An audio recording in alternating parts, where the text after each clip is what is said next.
coffee.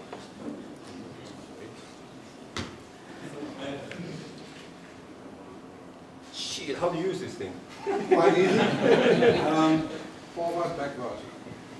Next. Did you say shit? Okay, but anyway, yeah, that's the but right, so you know, this I didn't know what to talk about, and then based on feedback from you guys wanted me to talk about Model 3 and driving with trailer, but I took the liberty to change it to something more interesting, which is Model 3 and Kona. I mean, how many of you guys in here did watch the Kona videos or are interested in Kona? Well, okay, about half, about 40% here. Well, okay, cool enough. But anyway, so I will talk about some a few cars, the selection of cars, because you know we have some short, I would call them like the short range EVs nowadays, like the i3 or the Leaf or whatever. But you know. They will kind of work in Norway because we have so good infrastructure in Norway, but I guess in Germany, especially in the northern parts, you know, they won't work that great. Very few super fast chargers or whatever. So I kind of limited to a few cars. Why is it that? Oh, yeah. So you know, so far we only have the Tesla Model S and X, and of course Model 3. And then Ampere E and hybrids. They kind of work for long trips so far. But lately we have been getting some interesting cars like the Kona. So I can talk about Konas for hours. It depends what you want to know about Kona or the other cars. But I will mainly talk about 3 cars today, which is the Model 3 versus the Hyundai Kona, and also the Kia Niro EV electric. I call it the Niro, electric Niro. And I actually exclude Ampere E because I don't know like the full story about Ampere E, but it's kind of hard to get one nowadays. Like Norwegians are waiting forever just to get one car. So unfortunately, we had to forget about that one. Yeah, the Ampere E people will not be happy about this. And also. I will not talk about I-Pace or e-tron because they are more expensive. You know, they are in like the Tesla Model S and X range. So, unless you guys want to know something about them, but I don't know too much about those cars yet. But I will get to test them soon. And then there are also other models out there, but you know, people are not getting their cars yet. There's just like a concept, like the bike. But let's talk about the Model 3. So I tested the car in America. It was great. Like the Model 3 feels more like the Model S in many ways. Like it just handles like the S. You know, actually it's better than the S when it comes to handling because it's so light and so nimble, and you still have good space in there. You know, acceleration is like at least the long range I tested was like a classic 85 or something. It's pretty powerful, you know? So, but the thing I don't like about the Model 3 is that it's very simple, like very simple dashboard. Almost no buttons, like too few buttons for my taste. But I guess it works for many people. As for me, well, I still prefer S or X with some buttons, some more like the instrument cluster, whatever. But I guess this is a compromise. If you want pretty good EV, you have to get one of these. Yeah. And then we have the Kona, which is like a good option if you, for some reason, don't want to have a Tesla. It's kind of weird because this is I'm speaking now to a Tesla club. And I try to promote Hyundai. But you know, the Kona has more like conventional interior. So for people who like buttons and you know, lots of screens, then this is a very good choice. And I still believe, I mean, there are no prices out yet, like official prices in Norway or whatever. So we still don't know the price for Model 3, but I'm pretty sure that you know, the car I tested here is more or less fully loaded, and it will be cheaper than the base Model 3. The 35,000 Model 3 will not have it's not the long range, you know, it's a standard battery. So even this one will match or beat a Model 3 in range. You know? And it's also pretty efficient. So when I tested it on 50 kilowatt fast charging in Norway, you probably heard about that race, where I raced Optimus Prime versus, actually it was that car, yes, it was that car. And well, it was like, it was like a tie, you know, they came even. So that means eventually when we get the 100 kilowatt fast chargers, Kona will be faster than a Tesla on a long trip. Yeah. Well, okay, maybe not Model 3. Because Model 3 is very efficient also. So, but okay, so enough about the Kona. I mean, it's the problem with Kona though is that it is so small. Like, you can't even. I mean, almost in a different class than Model 3. There's so little space in the back there, in the trunk, and there is no frunk. So that is like a big disadvantage with the Kona. If you have kids, several kids, then you will have problems fitting all of them in there and the luggage. But in the Model 3, lots of space, but more expensive car. And then the last one I should mention is the Kia Niro, because Hyundai and Kia, they are like sister companies. So if you like, you know, if you don't want to go Tesla and you're looking for a good car, I think Niro will be a good option. So I can reveal now that I will be able to test Niro in Korea in the beginning of September. I have a friend in Korea who has connections, and I will be able to borrow one from a customer. Well, it's like a customer, an owner. There was another option, which was that he could try to borrow Kia from Kia, right? You can borrow the Niro from Kia directly, but then I might be limited to what I can say. You know, like I shouldn't say too much negative things about the Niro. So I said, you know what? We're going to borrow from an owner instead. We want to have the full, unbiased review of this. So yes, great news. I will test it. What I know so far is that Niro is bigger than Kona. It doesn't have tow bar. Kona does not have tow bar. I guess that is even important for you guys, right? Germans, that you have trailers and stuff. You guys use trailers here? Yeah. You do? Lots? Oh, okay. Yeah. Just like Norway. So it's going to be very interesting. Niro. I'm looking forward to it, and the reason for going to Korea is that I don't want to wait for it in Norway. It will take too long before I get it tested in Norway. So yeah. I should talk a little bit about the pros and the cons of Model 3 versus the other cars. This is pretty obvious. I mean, shouldn't be needed to mention this in a Tesla group here, but you know, supercharger support is priceless.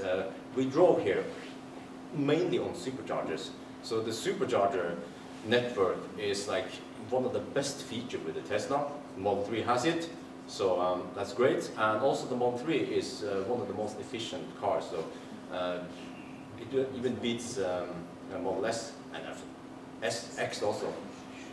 And as I mentioned earlier, you know, it has great performance, it has good handling, it now comes in all-wheel drive.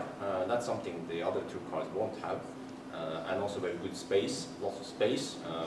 Like the Tesla, they did a good effort of like packing stuff better so that you have space.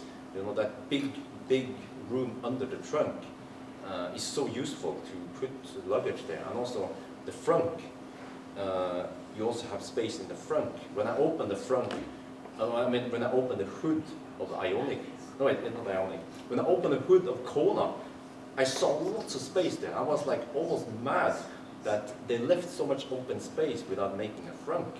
But you know, not everyone thinks like Tesla when they design cars. because I guess Kona was also designed to be a fossil car, and then they made it electric. So, yeah. A quick question. Yeah. Because you said supercharger network is one of the good features. Did you ever ask, or do you have any more information than we have about what charging port will be in the Model 3 in the EU? Okay, I heard some stuff, but this is like... We all heard some stuff. Yeah, okay, I can say that according to the rumors, Model 3 will not have, will not support CHAdeMO adapter. It doesn't work yet, you know. What I heard, rumors, was that Model 3 will have a CCS plug and a modified Type 2 plug, and that the superchargers will have the standard plug and the CCS plug.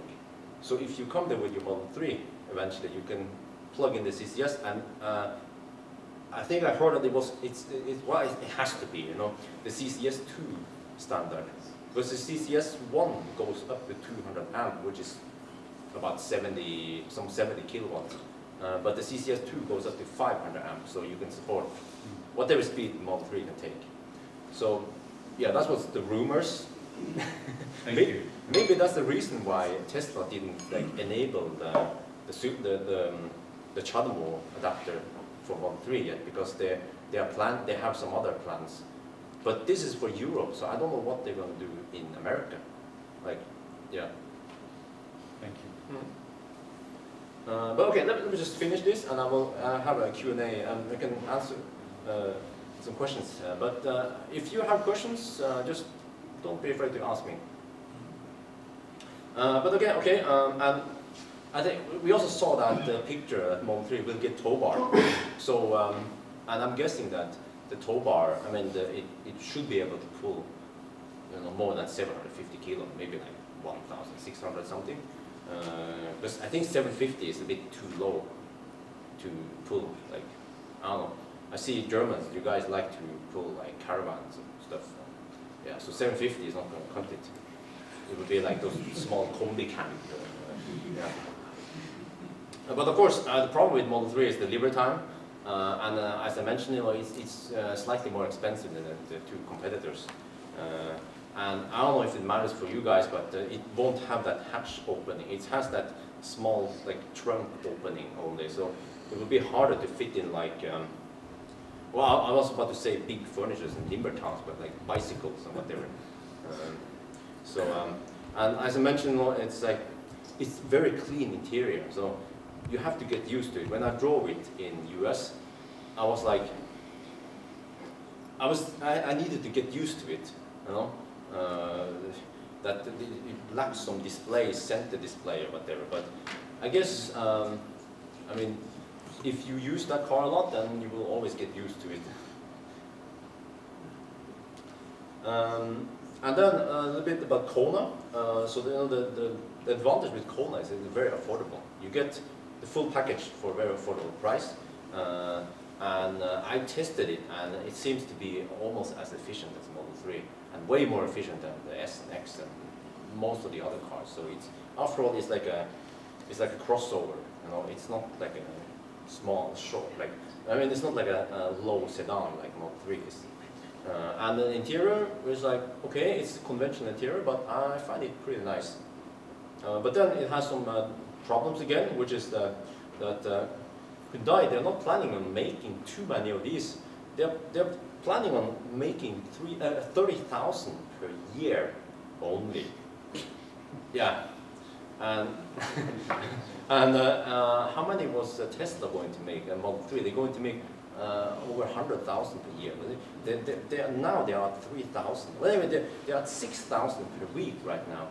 So, you know, Tesla is like slowly ramping up the production, whereas Hyundai, they're like, well, we're going to make a few of these, and some of them go to Norway, you know. Well, most of them go to Norway, I guess, and then some of them go to the rest. So that is very unfortunate. And I mentioned, you know, limited space, and it won't have tow bar, unfortunately. The gasoline version has tow bar. I can tow over 1,300 kilos. And I don't know about this, but I mean, Ioniq has app support in Korea, but Kona, it doesn't seem like it has app support, so you can't just check your charging whatever, but it should work in Korea, but not here. So hopefully they will fix it. So I mean, especially for you guys who owns Tesla, you know, not having an app is like weird, you know. Sheet. Yeah. So I mean, but yeah. And then the last one, Nero. I don't know too much about Nero yet, so I cannot say. But just based on what I've seen, you know, it should have a similar price as Kona to be able to compete with Kona and the other cars. And also, from what I've seen with the Kia Soul, you know, it has a nice interior, traditional interior, buttons. And what I also heard was that the Nero will have tow bar, but how many kilos? I don't know, maybe you guys know. But at least it will have tow bar.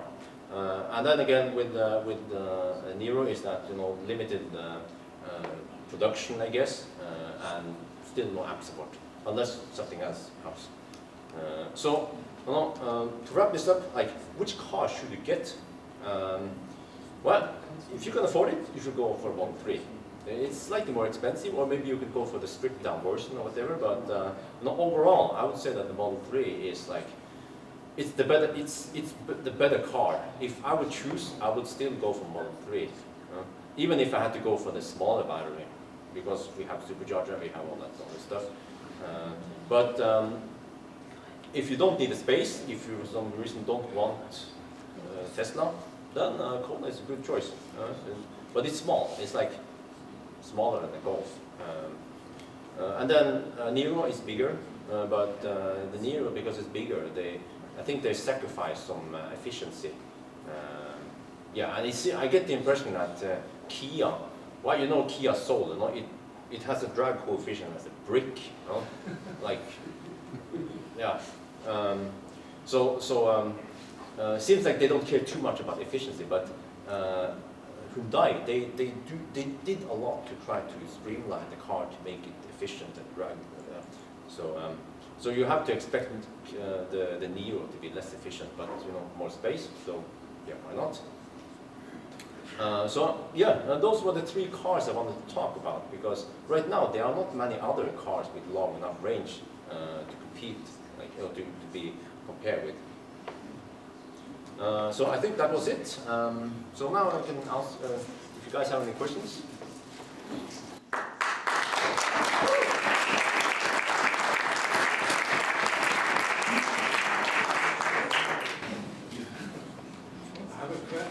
Which has nothing to do with the cars. Okay, yeah. Because they started a discussion just before your presentation. Oh, right, yeah. How are public charging, how can I pay in Nürburgring for public charging stations? In Norway? Yeah. Okay. There's several ways to do it. You can use an app.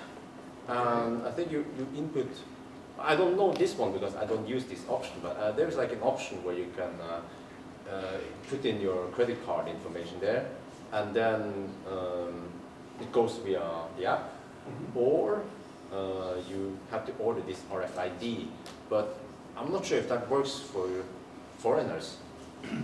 And then the third option is to they will bill the phone number, Okay. but that might not also work for foreigners. Okay. So you know, I push Fortum to make actually all the other also, you know, to have this what do you call it again, the pay terminal, bank terminal, Okay. instead. So unfortunately, I think app is the best payment for you. Yeah. Okay. So same problem there than here. Yes. Yes. You have to know Norwegian to make this app. Yeah, that's also a problem because I don't think you can switch language. Like it's in Norwegian only. Yeah. So there is no option to do that. Yeah, you know, one thing you can do is you can call the number, and then hopefully, well, there's usually a Swedish lady who replies, and then you say, oh, no, I need to charge whatever, and then they can like start the charging for you for like, you can charge for free for like 15 minutes or whatever, for emergency, yeah. When you say we can use an app or, well, this this microphone is just fake, don't worry. No, just feel that. When you say you can use an app or you can use an RFID card in Norway, do you mean there is a single RFID card which I can use all throughout Norway on every public charging station? No, it's not that simple. Actually, yes. You can usually register this. You can register an RFID. I used. Well, I can show you here. No? Have it with me. Of course, I always bring the RFID with me. So this is the Fortum Charge and Drive chip, right? So usually you order this one, right? So I have also another one for Grønn Kontakt. Fortum and Grønn Kontakt are the two largest ones in Norway. So I just make it simple, but also we have that like the EV association in Norway. They have this black RFID that they give the members, and you can also register that one on Fortum, and then you can use that one instead.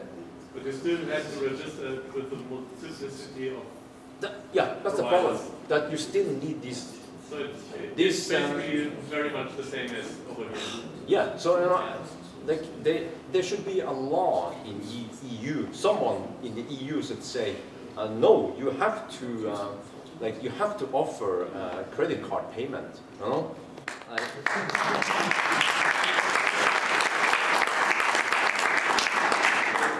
Because that's like it's like it's putting people off from driving, like from electric mobility. Because let's say if you wanted to travel, if you have an RV, you know the big thingy, right?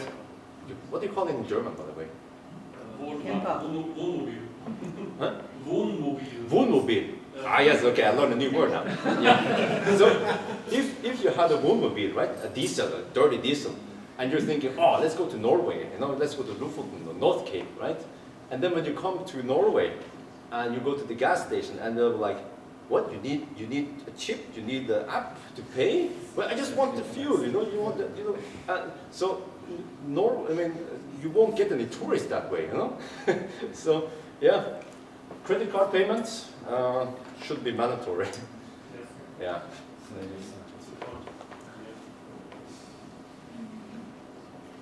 Very interesting discussion. Yeah, I mean, it doesn't have to be about Model 3 or whatever. That was just yeah. Well, what we've talked about the charging payments. What would you say is the biggest hurdle for mass adoption of EVs that you still see at the moment? What do you mean? Okay. So we have initial products now, so there are some cars out there. But what do you think keeps people in larger numbers still away from buying EVs? Well, you know what? Just the fact that you can get an affordable EV, because Tesla is very expensive. In Norway is special, but like in Germany here, you have lots of other options that is better than Tesla, like economy-wise, right? And then what else do you have? Well, you have Kona, but if you order Kona, you might get it in 2021. So that is a problem, that you can't just go to a dealership and they have a nice electric car with 500 kilometers of range and cost, let's say, how much, like 20,000-30,000 euros, right? That's how it works with fossil cars. You can just get the car, you can even order a car, or if there's like a ready production, like a car that's already been produced in the showroom ready, you can just get it today and drive. So I think that's like one disadvantage, but also the other problem is you have to get enough chargers, like fast chargers. I don't see too many of them around here. I'm almost surprised every time I see one. Oh, nice, there's one here. Like, ooh. So more fast chargers. There should actually be a fast charger at every gas station, because when again, I always compare with fossil cars. When you want to go on a road trip with your fossil car, you don't look at an app. You just say, oh, okay, there's a gas station there. That means it has diesel and gasoline, whatever. You don't have to look at an app like, oh, what type of fuel is available there? Because I need diesel for my car. You know, it should be as simple as driving fossil.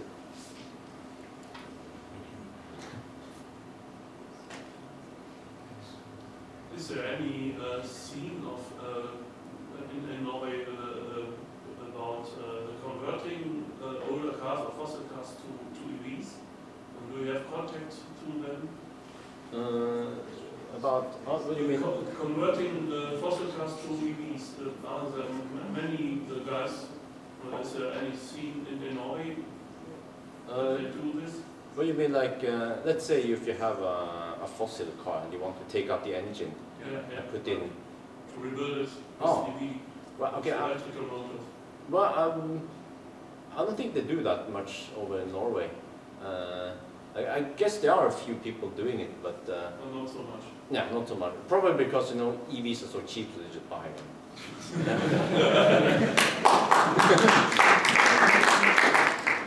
But actually, the question you asked me about, what stops the development of EV, I think also, we need incentives.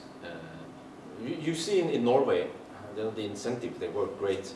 And we need incentives in Germany also. Like, I don't know what could be good, like less tax, or maybe, just like small things like you can park for free, It doesn't cost the society that much, and the gain is that you reduce pollution. So, yeah. Follow-up question. Yeah. Your suggestion regarding incentives, especially in Norway, you already make the experience that incentives were great to a degree where a huge number of people is using the incentives, and it almost becomes counterproductive, so you have to roll them back. For instance, the usage of the bus lanes that's right. has to be restricted, and also that's one prime example, but others, as soon as it's obvious, as soon as everybody's driving electric cars, everybody will have the incentives, so the incentives are basically not worth anymore. They won't have no effect anymore. So you need a concept to phase out the incentives, to remove them again at some point.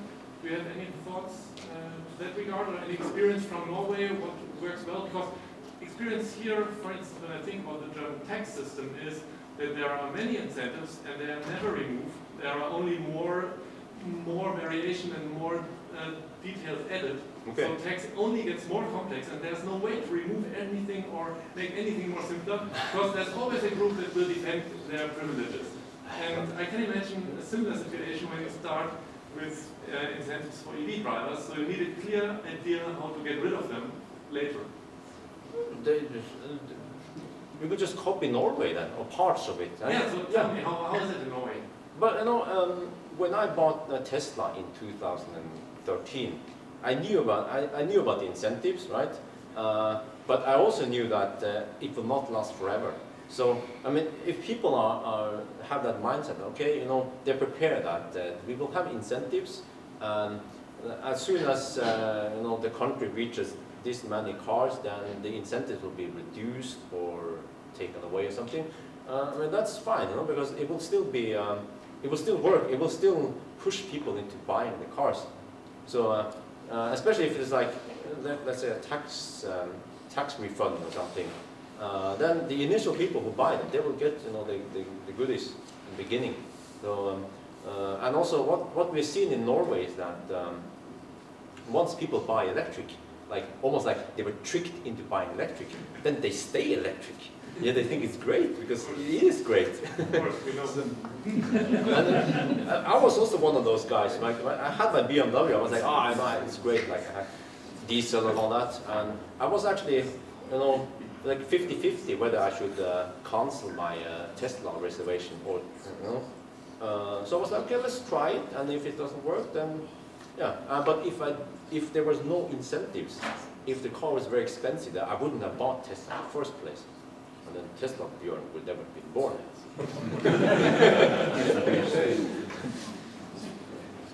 And what do you think about instead of incentives? Oh, sorry.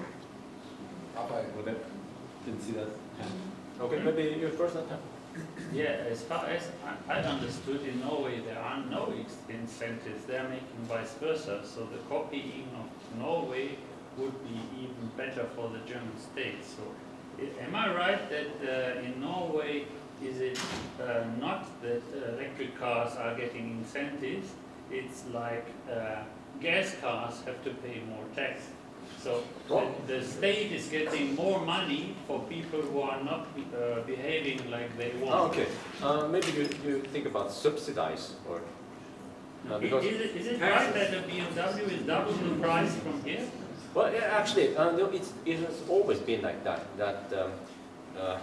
Like you know, in Norway we had like a very strict tax system for fossil cars. So if you have, well, it's been changed over the years. I don't remember exactly, but like you know, before, if you have a powerful engine, if you have a polluting engine, and if it's heavy car, then you have heavy tax. So, like you mentioned, the BMW 5 Series, you know, in Norway would be like as expensive as Tesla would be if you get like an M5 or something, you know. Yeah, it's crazy how expensive it would be, like over 100,000 euros, you know, for a. So this system is just supporting the state and not taking the money from the state. In Germany, they're all talking about the state has to sponsor, has to give money. But I think this idea from Norway is even better. They just take money from the gas. Here in Germany, they are supporting the diesel. So it's really crazy. Because you don't get votes for that. But I mean, the EVs in Norway, they are not subsidized. It's a common misconception. You know, I can argue about that, but you know, there is lack of VAT and lack of this car tax in Norway. But it doesn't mean that I get money from buying a Tesla, you know. So it's not subsidized, but they take away some of the tax to make EVs very affordable. So, and it works, obviously. So, yeah. So your system is really cool. The Yeah. state is, the people which are not behaving like the state wants, they have to pay. Yeah. The other ones, they don't have to pay. Yeah. But they didn't raise the tax on fossil. They just introduced the EV like incentives. But we already see now that you know, like eventually we have the still today I don't have to pay for toll roads, so I can pass as many times as I want. Whereas the fossil cars, they have to pay toll road, and also if it's like rush hour, you have to pay more. I think also they will punish diesel even more. But eventually EVs also have to pay, but the EVs will always pay less than the fossil. So let's say 2 euros for EV, but like 8 euros for fossil. You know? So it will always be like that. They will try to get more and more EVs in Norway. Yeah, sounds weird. Oil company, Norway. I mean, oil country. Yeah. You have a question? Yeah, but it's pretty much along the same line. I would have been a little bit more aggressive and asked, what do you think about really raising tax on fossil fuel cars? Because in the end, at the moment, it's clear that they're not paying the full end-to-end environmental cost of what it takes to actually operate them. It's not popular, obviously, but if you want to incentivize EVs, you can also do it by making driving another car prohibitively expensive. Like we already have a tax on fossil fuel, you could raise the price of a liter to 5 euros. No, I don't think that's a bad idea, because it will create, because you know there's already like a lot of people in Norway are hating the EV drivers. Yeah, probably more than here. So I think you know, by making these making it very unfair for fossil, you know, it will create more hate, and then there will always be someone who will work against the EV and like ruin it. But at least you know, if you instead just keep the tax for whatever, don't mess with the fossil price or whatever, but instead give some bonus to the people who go pure electric, and it should be pure electric, not hybrid, because hybrid is still fossil. I think that's the better approach, just like we've done in Norway. It works. It's just that, okay, the government, they will get slightly less income from taxes, but they should they should look beyond that and see that they pay less in healthcare for asthma or whatever. Yeah, okay, yeah. I have a question. Is there also in Norway a big thing of the press? So we say fake news, this is not true, but a strong press against electric cars, like we see in America and like we see in Germany? Well, I mean, there are people, there are some people who are against EVs and they make jokes about them, but it's getting harder and harder for them to fight the upstream, even the downstream. It's like a important, very hard fight for them. But these forces are still there, because yes. Norway is also oil exporting country. Yes, yeah, so there are still people who are like against EVs. But I get the impression that we have less and less, fortunately, more people join us. Yeah, you can join us. Yeah, so, yeah. But this is really, is this polarizing as it is here? So really, because you just mentioned that you don't want to raise the taxes on the diesel as they're sky high, just to have not this war between the good boys and the bad boys. So is this really polarizing also in Norway? So either you go this way or you go this way? No, actually, people have a choice in Norway, what you want to buy. Some people also buy, they have both, they have an EV and fossil. So I don't think trying to create a difference, two different groups. It's more like they give you the choice. You want to go electric, then you have lots of goodies, or you still want to go fossil, then lots of disadvantages. Yeah. Thank you. Right? Can you tell me the difference of the prices for an e-golf or a fossil golf? Okay. In Norway, the e-golf and the fossil golf, I think, has about the same price. Maybe e-golf is even cheaper. Yeah. Yeah, it depends. But how is it here then? E-golf is more expensive. Ah, it is? Okay. I think about 10 or 20%. Okay. Yeah, because I haven't looked too much into the fossil. But Germany is a home of, I think, 7 car manufacturers, so IC car manufacturers, and so it's no surprise. yeah, yeah. So that's a problem. But yeah, in Norway, in general, at least the short range EVs like e-golf or whatever, they are very affordable for people. Most normal people, they can buy them. They can afford buying them. By the way, what's about the things? Are there still things in Norway? The what? Think. Yeah. Oh, where I almost never see them anymore.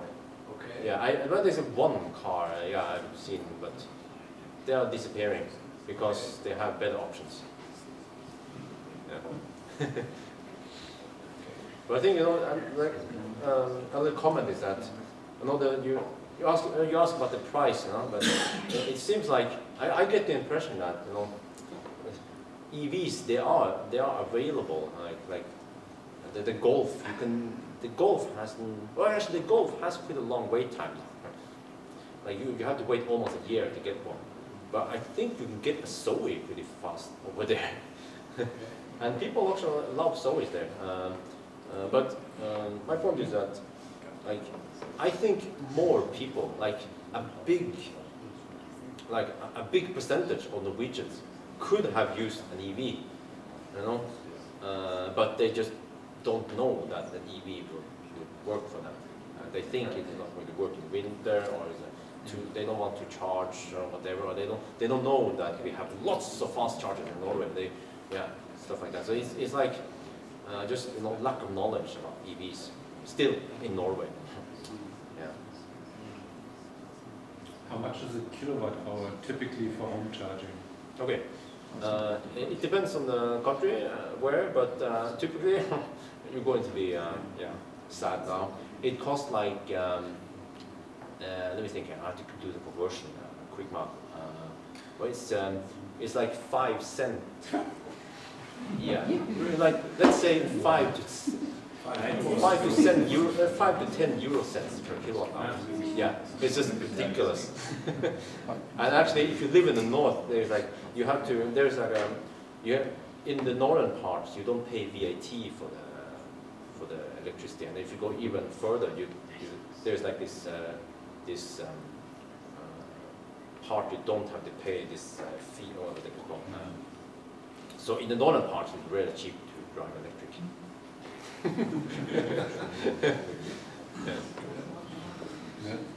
Yeah. When you think about this Dieselgate, do you think this was the best thing happened to electric cars in the past? Yeah, it was. I mean, it made more. I think it made people more aware of consumption and environment, and that we shouldn't trust the fossil car industry. Yeah, we've been trusting them blindly for 100 years. So I think some people, I don't know, maybe they moved from Volkswagen to EV. Oh, you have the question? Yeah.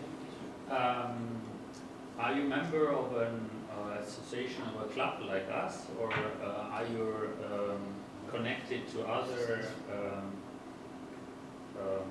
association, Tesla Club Norway, Tesla Club whatever? Let me see. Yeah, I think I'm still a member of Tesla Owners Club Norway. But I mean, I'm just a member there, but I never have time to go to the club meeting or whatever. It's funny, I come to the German.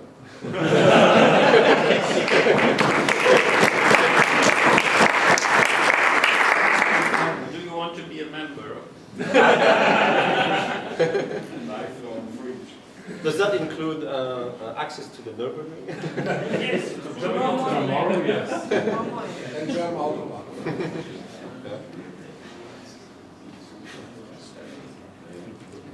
I have just one question. Okay. Did you ever run out of battery juice? Oh yes, yeah, well, I made several videos about that. Yeah, running out of juice. But it was your intention to do so? No, well, actually, except for that one video where I drove around IKEA at night, that one was intentional. But the other one was like unexpected. Okay. So it happened 3 times, yeah, by accident. Okay. But since then, I think it's been like probably like 100,000 kilometers, and I haven't run out of juice yet, because since then I've been super careful. Yeah, it's very cumbersome once you run out. You have to like tow it or whatever. Yeah. With the original battery inside, or the second? No, this is the second. Yeah. That was it was replaced at 116,000 kilometers. So, but I've done 60,000 kilometers since then on Optimus Prime. Yeah, with the charge. Now I have the charging speed restriction. Yeah. So. Really? What was the reason for the battery change? There was it just suddenly. First, it was like I got the message like. Was it battery needs service? Avoid hard acceleration. So I think, okay, and then I just hammer it, and but I was on a trip. That was the problem. I was on a long trip, so I had to finish the trip. I can't just go home. And then later on the trip, it just stopped working. Yeah.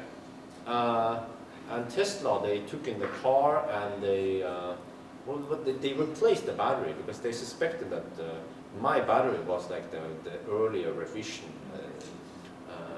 version.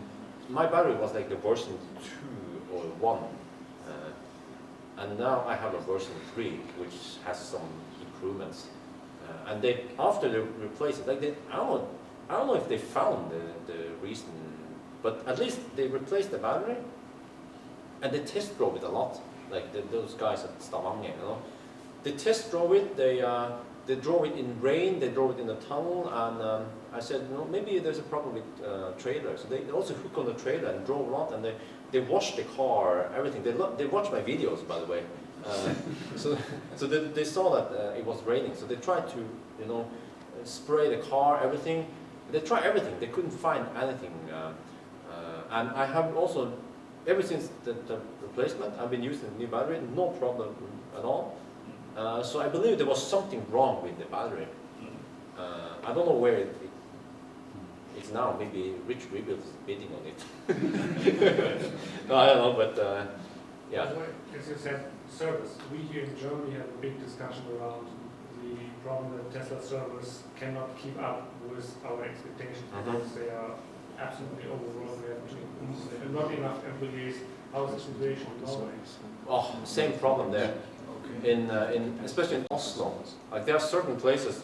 Oslo has lots of Teslas, so like you have to wait, let's say 3 to 6 months just to get a windshield replaced or something like the door handle. Yeah, I see cars driving with the door handle popped out. I'm like, oh shit, you have to wait. And then whatever you do, you know, don't damage your Tesla. You have to wait forever for the car, for the parts. But Tesla, they are working on it. They are building that new service center, which will. The big one you showed me. Yeah, the big one. But I mean, they have to follow up with more because that is not in Norway. I mean, in Oslo, there's still, you know, stuff in Bergen and the other cities. So I think the problem. You know, I didn't know that there was a problem in Germany because. Norway, they sold lots of Teslas last year, and they couldn't keep up with the service center. But is it a problem here also? Yeah. We have less Teslas, but we have still less service centers. Ah, okay. So the proportion is the same and the problem is the same. And we have more distance between service centers. Ah, okay. Some guys have to drive 200 kilometers to come to the service center. 200 is not that far. Well, okay. We're Germans, we're just With complaining about battery or everything. something else, it's very fun. Okay, yeah. But yeah, so I hope they will improve. It needs to be improved because, you know, in the long run, Tesla will lose customers. Yeah, but they have an edge now. But I mean, we already see, you know, people running for to I-Pace and Jaguar. They say that there's a Norwegian saying, you know, that the grass is greener on the other side. I will test I-Pace and find out everything about it. If Yeah. it starts working again. Oh, I-Pace? They've stopped all the cars because of software issues. Oh, that one, yeah. I should mention a bit about the I-Pace, by the way. I'm going to test I-Pace finally. There's, they contact out after that video. You know, there was like people were, and there's some people who knew some Jaguar people. They were like, okay, Tesla Björn has to test this. So I think it was this manager at Jaguar Nordic something. So they say, okay, we're gonna lend you a car, but we have to make. I mean, they're gonna lend me a car in September because they're waiting for this software update. So they don't want me to test it before it.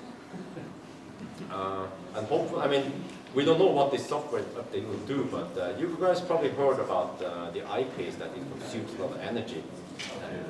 So we don't know if the software update will fix it, but you know, in the early days with the P85D, that was like the first dual motor. The P85D also consumed a lot of energy for some reason. And then, I don't know, Tesla figured out something about the torque sleep or whatever. Now it's good. So maybe that could be the case on I-Pace, that, you know, the Jaguar, they don't have any experience with electric drivetrain and dual motors. So maybe they messed up something about the front and rear, we don't know. But still, like, you know, the I-Pace has a drag coefficient as a brick also. So if you guys want to drive it fast on the German Autobahn, then good luck to you. So I don't know. I mean, I'm not bashing Jaguar, but just based on what I heard, it could be challenging. It seems like they wanted to keep that classic. It seems like they are afraid of scaring away the customers, so they want to make it Jaguar, not like not like Tesla or Hyundai, because Hyundai, you know, the Ioniq is just so round. They just, yeah. But yeah, so that'll be interesting. I will be able to test it. They said they will lend me the car for 3 to 5 days. So I want to test everything. I should also, I should take it to Germany. I should. If you're allowed. Yeah.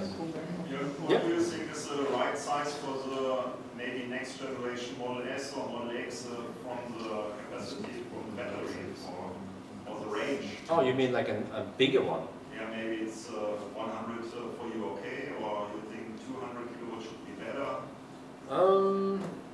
Well, I have the 90, and I feel like okay, the 90 is good enough for like typical trip like this, but the X consumes more, so I have to think. If you have a 100D or whatever, S, that is usually long enough. I mean, you can drive like 400 or 500 kilometers. So even the 100 pack should be good enough as long as you have good enough chargers around here. But 200, you know, 200 would make sense if you pull a trailer. Then you want more. Yeah. And you want faster. And oh yeah, by the way, on the Autobahn, yeah. So I was thinking in Norway, you know, in Norway, you seen my road trip videos, like average speed 70 kilometers per hour. But here you can probably average 150, 140. So Not in that.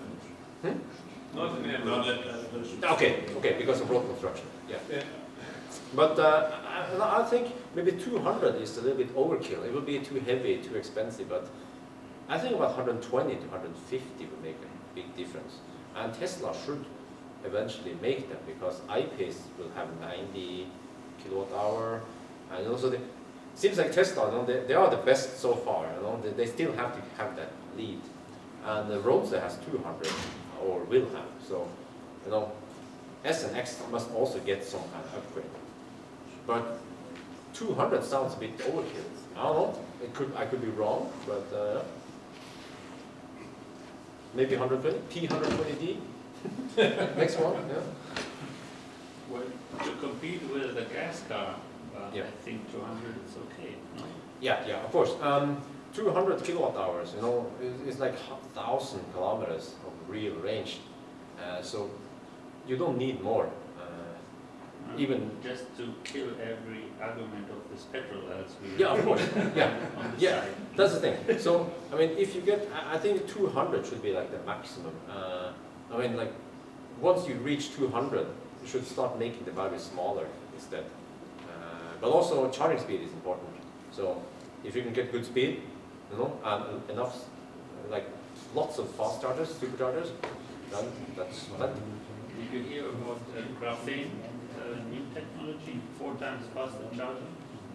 Yeah, I haven't paid too much attention to that. There's so much new like battery technology out there, but I think, well, is that the solid state? Maybe you can test drive the Renault Zoe, a UK guy is buying about making with the graphene. In Okay. September he will finish it, he wants to make a rally with the Zoe 1,000 kilometers.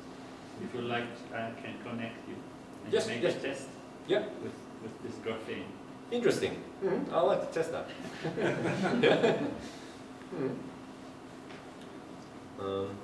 Right, are we running out of time? Yeah, I think Yes. we did it really soon. Yes. Thanks again. Try Koku Krab. Okay, you're welcome.